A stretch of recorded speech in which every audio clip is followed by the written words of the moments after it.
Welcome back. Indeed, I have another fragment with me. As usual, it was handed to me this past week, and that'll I can tell you about that, because that's I myself know about that. This fragment carries a headline that reads, Time Machine, and the body of the text reads as follows. Again, if you want to build a time machine, first, become a bird catcher. And that's it, in its entirety. Time machine. Again, if you want to build a time machine, first, become a bird catcher. Now, what can be said about this? What could be said about this? Well, listen. Again, if you want to build a time machine, first, become a bird catcher. So begins the fragment, and so begins the paradox. You came here asking how. You came here asking when.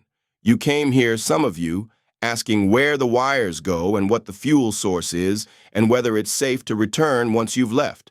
But that is not the question. That was never the question. The question was always, what is the nature of time? And more precisely, what is the cost of touching it? I have taught many things to many people. I have watched them nod. I have watched them furrow their brows. And I have watched them walk away with fire in their hands, believing they understood what I gave them. Some did. Most did not. That is the nature of teaching. It is not the giving of answers, but the changing of a soul's geometry, so it may be capable of holding a new kind of question. Now let us look again at this one. Again, it begins. And I must tell you, this again is not decorative. It is the lever to the whole machine. This is not the first time the fragment has been spoken, nor is it the first time you've heard it. It is the first time you've remembered, which means you're not here for the first time. You are returning. And so the fragment, like a marker left in a shifting landscape, greets you with its own echo. Again, you came back. Good. Now let's begin. What is a time machine? You think of it as a device, perhaps. A thing built of copper, dials, and blinking lights. A machine with a lever you can pull to go forward or backward, to zip through centuries like pages of a book. That's the theater version of time travel, the cartoon. But if you ask the ancient ones, if you ask the mad, the watchful, the elders who speak in riddles, they will tell you plainly, time is not a line. It is not even a river. It is a bird. To build a time machine, then, is to learn the art not of gears and bolts, but of song, of traps, of stillness, and of the moment just before the wing moves. This is why the fragment says what it does. To build a time machine, first become a bird catcher, because you cannot force time. You cannot build your way into yesterday. You must lure it, you must wait for it, and you must know the sound of its wings. 2. On the bird itself. There are many kinds of birds, but only one kind of time, or rather, only one kind that is alive. The dead kinds, the ones you measure with clocks, calendars, deadlines, and milestones, those are the carcasses of time, the museum bones, the shadows left behind when real time has already flown. Real time is wild, feathered, sharp-eyed. It does not obey your plans. It visits when it chooses. It sings a song you cannot record, because the moment you try to capture it, it's already gone. So if you wish to build a time machine, the kind that actually works, you must first become sensitive to the living movements of time. You must feel it in your skin, your breath, your bones. You must become a catcher of birds. And I do not mean one who kills. I mean one who listens, who studies where they land, who waits without hunger for a moment of recognition.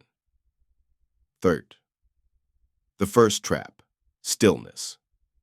The first trap a bird catcher lays is stillness. And this, you will discover, is the hardest trap to build in the modern world, because everything now is motion, noise, projection. We are trained to chase, to speak first, to interrupt, to seize the day before it slips away. And in all that pursuit, we miss the fact that time does not come to the runner. It comes to the one sitting quietly by the tree, head bowed, palm open.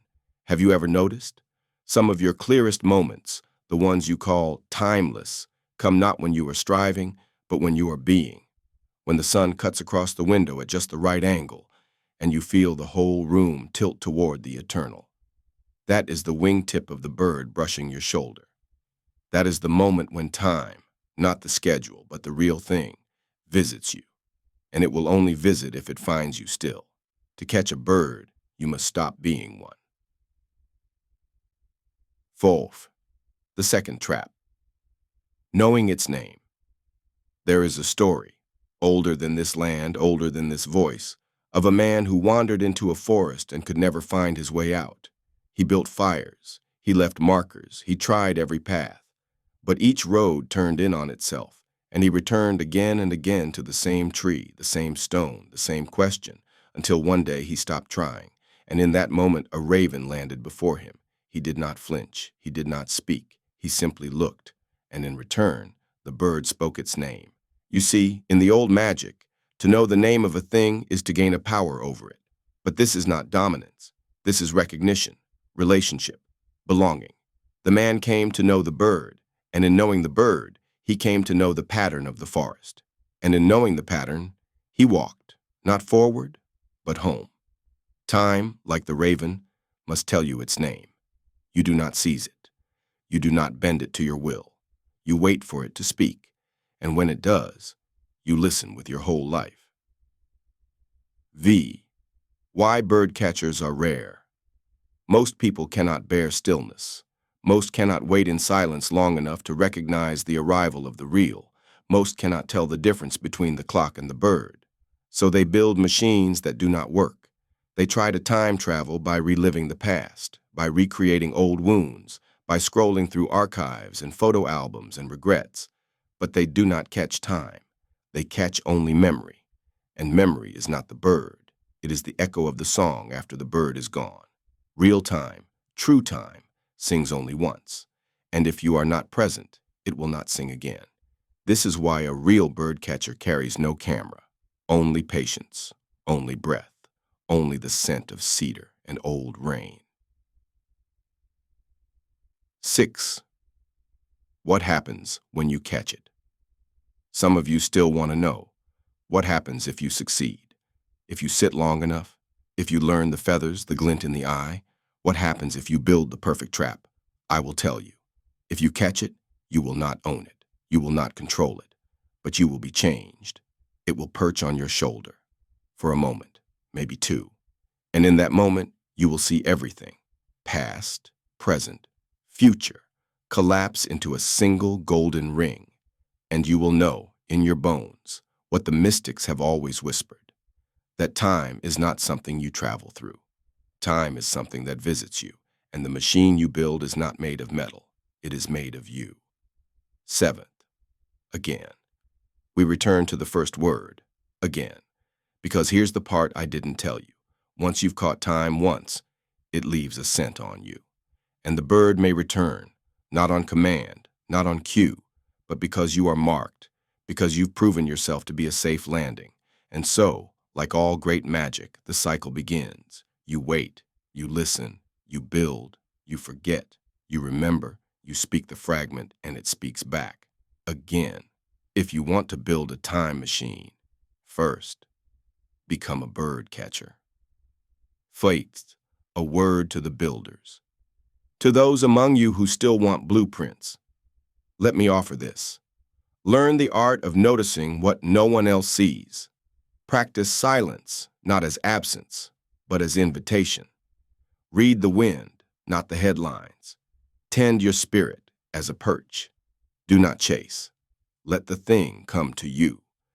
And above all, honor the fragment, not as metaphor, but as mechanism. Because this is the truth. The fragment is the machine. You just didn't realize you were already in it. Now sit still. The bird is near, and it is listening for you.